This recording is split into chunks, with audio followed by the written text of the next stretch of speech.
An older gentleman walks to the front desk at midnight, asking for a room. I give him the details and check him in. He seems normal and quite cordial. The gentleman goes to his room, and a few hours later he comes down to the front desk and asks if I knew where to score some ecstasy. I tell him no when he storms out of the hotel, mumbling to himself, saying he wants to kill me. Now, I don't feel in danger by this guy, as I have a weight and height advantage on him, and know how to handle myself in a fight, thanks to training by my ex-Marine brother. This guy comes back to the hotel a few hours later in a much better mood. Me, on the other hand, am scared shitless. He comes strolling in wearing a thick sheriff's officer jacket and a sheriff's hat. He asks if I had a girlfriend, and I replied yes. He tells me to dump her because women are evil. He then tells me his story of heartbreak and revelation. This guy went to prison for beating his ex-wife in a rage of finding out she cheated on him. He had a revelation while in prison. The best experience was making love to a man, and that women were the devil. The guy then warns me to dump women and to consider men. I apologize to him how I am straight and thanks him for the story.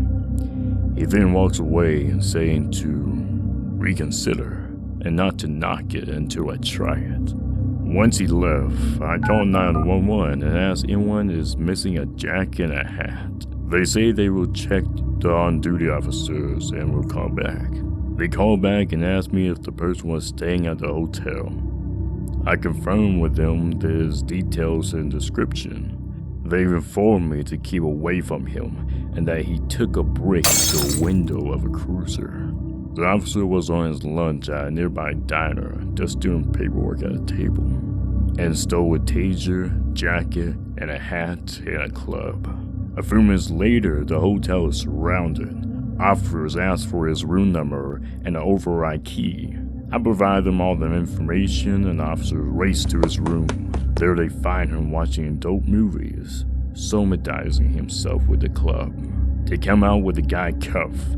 He yells to me on the way out to reconsider his beliefs on women. Surprisingly, his credit card went through for the charges.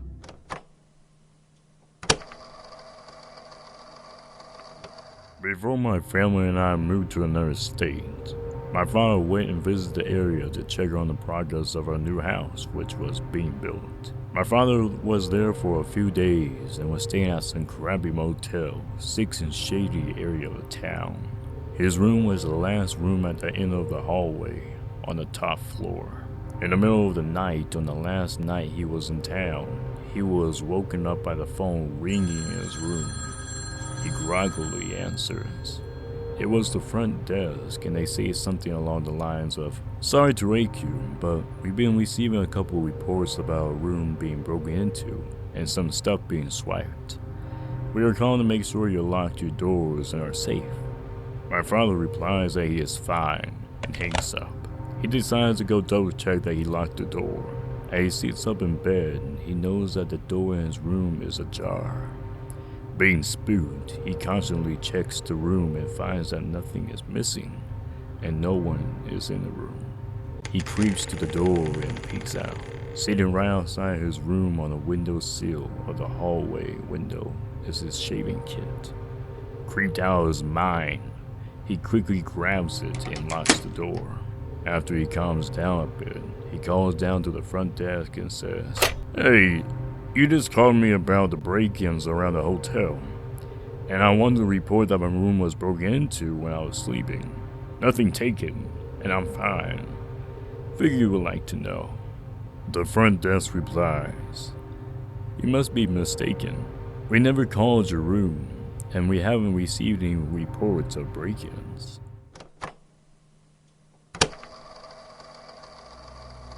One of my brothers worked security in one of New York City's most upscale hotels. The security desk received a frantic call during one of his night shifts. A guy was calling, all freaked out that his wife was in the bath and was not breathing. My brother and their security guard rushed upstairs to the room. Sure enough, they found a woman in a tub, and she was unresponsive. My brother and the other guard got her out of the tub and attempted CPR. In the interim, during resuscitation attempts, the NYPD arrived. They told my brother to stop CPR because the woman was obviously dead, and in their opinion, has been for a couple of hours. The husband was questioned extensively. He told law enforcement that he and his wife had a fight earlier in the evening. He ran out on his own, and when he came back, his wife was in the bath. He said he went to the bed at that point, but later became concerned when his wife didn't come to the bed. Privately, among all those present, the general consensus was that the husband had something to do with it, but it cannot be proven. A couple of weeks later, the room was again made available to guests, and of course the incident was not mentioned. A woman who frequently stayed at the hotel made a reservation for a week and was assigned to that room. She was the first person to stay in that room since the incident. She came to the front desk first thing in the morning, very upset, and with all of her luggage in tow. She said that she was canceling her reservation and that she would never be staying in that hotel again. She said that she could not sleep the entire night and that the room was haunted. No one at the hotel had mentioned to her what had previously transpired in that room. While my brother worked there, every guest who stayed in that room called about strange noise, and many asked to be switched to another room.